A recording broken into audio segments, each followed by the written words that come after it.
Actress Liu once said, "You cannot look back, you have to keep looking forward." As a first-generation Asian American woman of color, I resonated my story to what Liu said.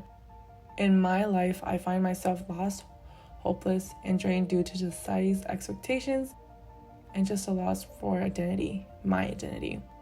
However, I was able to find myself twice in my life.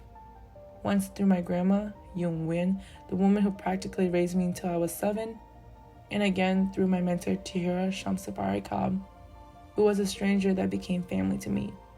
Yung Win is a marvelous and enchanting woman. She's the oldest of 13 siblings and made it to the top with her bare hands. My grandmother always made things work, especially without the help of a man.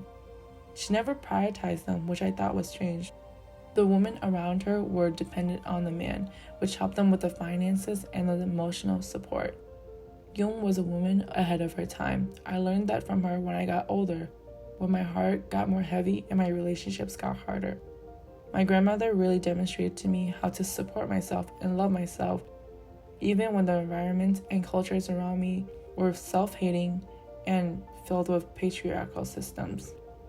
She tells me, "The most you can do for me is to be you."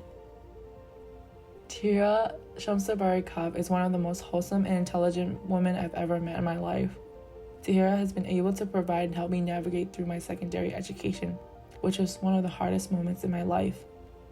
Along with that, she has given me the liberty to comprehend and be an active person when it comes to empathy, something I was taught but not act upon. I believe it is one of the greatest gifts I was able to receive as a student and as a human being. Overall, I believe my experiences living in America is an adventurous challenge that my ancestors were never able to access.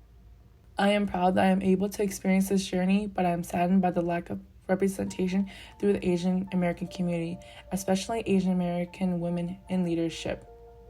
I know the Asian American community will continue to grow and advance in the future, but for now, I would like to give the two biggest thank yous to the two women that have changed my life, Yung Win and Tahira Shamsabari Cobb.